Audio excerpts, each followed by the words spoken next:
আজ আমার জন্মদিন, আমি একদম ভুলে গেছি।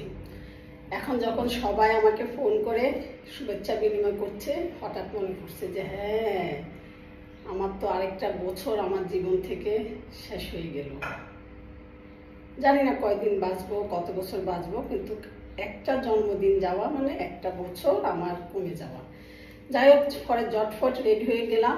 আমার হাজবেন্ডের পছন্দের এই শাড়িটা পরলাম।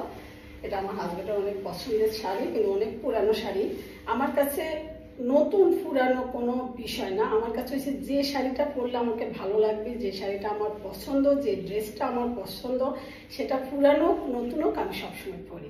যাক, আজকে বাইরে খাবো আর কেনাকাটা দেখি কি করতে পারি, করব। সাথে থাকে, সবাই দোয়া করবেন।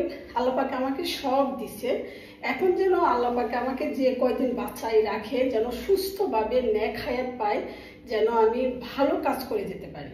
সবাই একটু এই দোয়াটা করবেন যেন আমি সুস্থ থাকি। ওকে, আল্লাহ।